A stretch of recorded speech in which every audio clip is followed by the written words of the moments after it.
Coming up, we show a full ship tour of the World Explorer, the sister ship to the World Voyager, World Navigator, and World Traveler. We'll show you all areas of this ship, the food, and what to expect on board. Antarctica cruises are a little bit different, so a quick background on the World Fleet.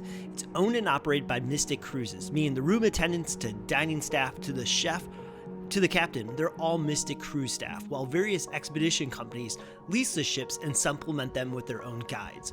We went with Quark Expeditions, but regardless of who you go with, if you're on one of the 4 world-class ships, the Voyager, Navigator, Traveler, or Explorer, I think what you see in this video will be very similar. There's only slight tweaks between the ships. I would even expect the dining and the menus to be very similar as well. At the top of the ship here, you have Deck 8. This ship is basically, if you've been on a regular cruise ship, this is a miniature version. You know, normally this would be like Deck 14 or higher or something. Deck 8, you got a nice little walking path with some incredible scenery. The front of Deck 7 is where you'll spend most of your time while on the ship and not in your room or eating, because this is one of the best vantage points to see everything, take it all in. This is where usually when they come over the announcements and say, hey, there's a whale sighting or some form of animal, everyone runs up to. It's got these great panoramic views up here. And then if it's too cold, behind that, I'll show you what it looks like. The inside is very cozy with lots of couches and big chairs. It's also home to one of the ship's 2 bars. Now, during most of the trip, we saw people hanging out here as well as a lot of the guides, always looking for animals. A really nice area to spend the afternoon. Wide variety of books available. Subject matter, Antarctica, of course. And then there's also several games available. You got Ticket to Ride, Settlers of Catan. We also saw a lot of people bring their own card games or even their own board games to play with people. Our expedition staff had a few extra pairs of binoculars sitting around, but when there's a whale and everyone from the ship's up there trying to see it, those are in short supply. So I highly recommend bringing your own pair of binoculars because you don't want to miss out on wildlife. Mid-Deck 7 is very familiar. If you've been on a regular cruise ship, just a small version of it, but there is a pool that is, yes, it is open, as well as 2 hot tubs over here. This is not used on this ship. Here is the ship's gym. Now remember, you might go, this is pretty small, but remember there is only 168 people on board, so it's not like it has to be the world's biggest gym. You got a couple of windows looking out there, some treadmill, some bikes, all looks pretty good. Free weights. It may be an Antarctica cruise, but it wouldn't be a cruise ship without a spa. Ship does have a sauna that is open majority of the day. Deck 5 and Deck 6, you'll find the room cabins. Superior Suite room tour here on the World Explorer. Now, there's several sister ships to the World Explorer that have very similar layouts. World Traveler, World Voyager, etc., that you're going to find a very similar room. And even though this is quote-unquote suite, we got upgraded as being part of the Shackleton Club, it is going to be similar in a lot of aspects to a regular room. So if you're in a veranda or a more traditional room, you'll see very similar amenities. But you start off here in this nice living space. You have a fridge down here. Lots of storage, which is great because some of these expeditions, cruises go up to 21 days. You're going to need a lot of space to store stuff. You have a TV. TV does have live tracking of where you are at. It does have a few TV channels as well. Turn around here, look where we came in, and you have, again, some storage here, different shelves. We kind of have this as like all our gear to go out. So at a moment's notice, we're like, oh, there's whales or something, we can grab our cameras, GoPros, hats and gloves over here. Moving into the actual room area, again, storage, probably the big question. You're coming on here for a long time. Jackets they give you, you can keep those down in the mudroom if you want. Right now we're keeping them up here because we've been going outside. These shelves over here are pretty deep. You can see they go all the way towards the back, giving you, again, plenty of space to unpack for storage over there. And also want to point out that under the bed is tall enough for storage as well. So we fit two of our big suitcases under the bed with ease, which got them out of the way, which is very important. So here's the setup here. I know one of the big questions I had coming onto it is, what kind of plugs do we have? You have a regular USB, and then you have this style plug right here. We use this charger wherever we go, kind of power strip style charger. Has USB plugs on it, has multiple plugs, so we can be charging multiple things at once. Highly recommend that if you are looking for a charger. You got some small storage. There we keep our Kindles and such. Another TV.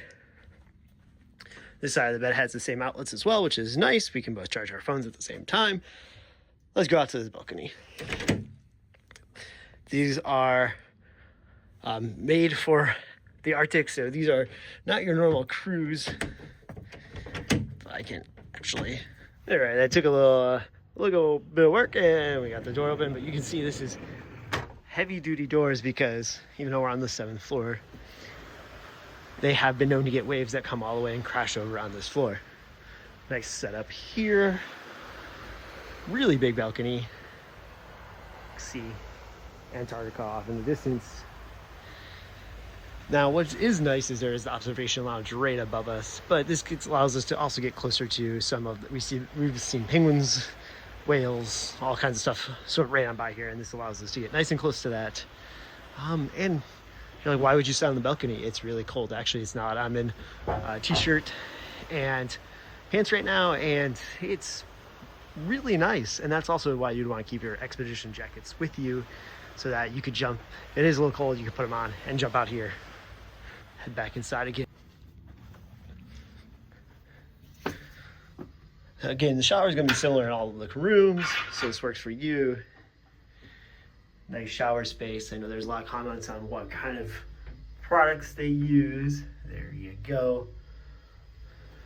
One thing to note with the shower is there is a locking mechanism. Again, because of the rough waves, you gotta keep the shower door locked. Then much bigger than a normal cruise ship bathroom, but again, when you're on here this long, we'll take the bigger bathroom all day, every day. And that's, I'll look at the room here on the World Explorer. Like I said, sister ships probably pretty similar. Do want to just call out, there is temperature settings for both rooms over here, as well as additional outlets right here. So you do have your standard US style, European style, or more general around the world, as well more USBs. So if you do forget that adapter, you still have USB spots to plug in regular plugs as well, which makes it really nice. Coffee available, complimentary still in sparkling water, which is great, but it's also available everywhere around the ship. So you don't have to worry about getting that. If you don't want to drink out of these, you can get around the ship. They do have in-room dining here. There is an upcharge for the in-room dining. Kind of quick look at the menu here. Then the other thing I'll show you, because this was a big concern of mine coming on for so long, was what do we do about laundry? There is no self-service laundry on the ship, but they do have laundry service, and it's actually fairly reasonably priced when you look at those prices. I've been on cruise ships where they charge a lot more. So that's been nice to be able to, when you have, especially like the pullovers, on this kind of ship, on this kind of trip, you want to definitely bring a lot of pullovers, and after a few days you might want them washed. Only $3. While Deck 5 is mainly rooms, there is the observation deck at the front of the ship. Now this wasn't open the whole trip. It was only open mainly while we were around the Antarctic Peninsula and cruising at pretty low speed, and the winds weren't too bad, but it provided great views. While up top here, you can see from the view here on the 7th floor is great panoramic. Getting down on the 5th floor where everyone pictured is allowed you to get closer to the ice, closer to all the scenery around you. As you can tell by that long list, Deck 4 is where you'll be spending a lot of your time. Starting at the front of the ship, you have the theater. Now, this is actually big enough to hold all passengers at once. Big, comfortable chairs. This is where, for us, the daily briefings were held, as well as various education sessions. We ask you that you follow up. Right behind the theater is the main lounge. This is the second location of a bar on the ship. Very cozy area, lots of tables, lots of places to sit. A little bit more calm vibe than upstairs in Deck 7. A lot of people reading here. This is also where they held some special events in the evenings. There'd be speakers or fun games. But it was also great just to sit there and watch seals and penguins float by an iceberg. I mean, it doesn't get better than that. Speaking of ice, a few times throughout the journey, our expedition guides brought in glacier ice, gave it to the bar. You're able to get a pour of whiskey on top of glacier ice. Continuing down Deck 4 is the main reception area. Really no reason to go here throughout your trip. We only were in here once when we checked in. There are a couple little cozy alcoves here with desks. We saw a few people working there kind of off by themselves. That brings you to the gift shop. Now the gift shop was only open limited times because it is run by one of the expedition guides. Something I hear that applies to all ships is you only are in port one day, the very first day. So if they run out of something, they're not restocking it. So go the first day it's open to try to see if there's anything you like. It was mainly Antarctic souvenirs, as you'd expect, but there were a few toiletries available. Also mid-Deck 4 was this coffee station that was open all day, had various types of coffees, teas, very well stocked, and usually had snacks in the afternoon as well.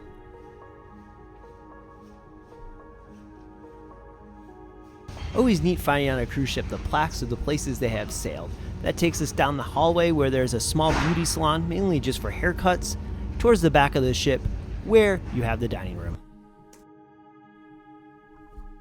The back of the ship is the dining room. This is where breakfast, lunch, and dinner is served. Breakfast was a buffet with an assortment of pastries as well as some hot items. They did have the option to order pancakes or French toast and some other hot items like that. Lunch was also a buffet, and lunch did include a nice assortment of desserts each day, which was always a fun surprise. Dinner was a plated sit-down meal most nights. There was a few nights where it was a buffet due to events going on that evening and can make things a little faster. I'm going to show a couple of versions of the menu here. The first one up here is on the left. That is the menu that stays the same every single night. Here's a quick look at some of the menus that did rotate for a dinner over the various nights. Pause the video to get a closer look. But overall, food was phenomenal. We really enjoyed it. It was plated well. This was not your average cruise ship food. This was definitely a step above it, multiple steps above, and we very much enjoyed all the meals we had aboard the ship. One day after the polar plunge, to keep with the beach theme of the plunge, they did a cookout on the back deck. I mean, look at this. Hamburgers and hot dogs being cooked right among the Antarctica mountains. It was a fun twist on dinner. Shifting over to the bar side of things, basic bar items were included with our fare, our package that we booked. Anything with a blue dot was included, which is basic spirits, a few wines, a few beers, and then everything else was an upcharge, or there was a premium beverage package you could get. The cocktail prices were pretty reasonable. Pause the video to look at the various prices and the various offerings. 3 might be the most exciting part of the ship because that means you're about to get off the ship and go on land. Every room had a locker. This is where the provided boots and the provided jackets could be stored before you walked out and got on the Zodiacs to head to land or cruise around to look for animals. On our sea days, they did offer bridge tours you could sign up for a quick pop into the bridge to see how this incredibly complex ship worked and all those things with stabilizers, which are important for the Drake Passage, how those all worked as well. Wi-Fi on the ship was Starlink, wasn't the fastest, was good enough to post a fun photo here and there or check email, but don't expect to stream anything while on board. It would be a little tough. Overall, we really like this ship. It was built in 2019, so it's not even that old, and the other ones in the world class of ships are even newer. So if you're going on one of those, expect some little bit of upgrades here and there, but overall, they're all going to be very similar. Huge shout out to Quark Expeditions. They ran an incredible expedition, and the Mystic Cruises crew did an excellent job. But I have to end the video with penguin footage because it's Antarctica.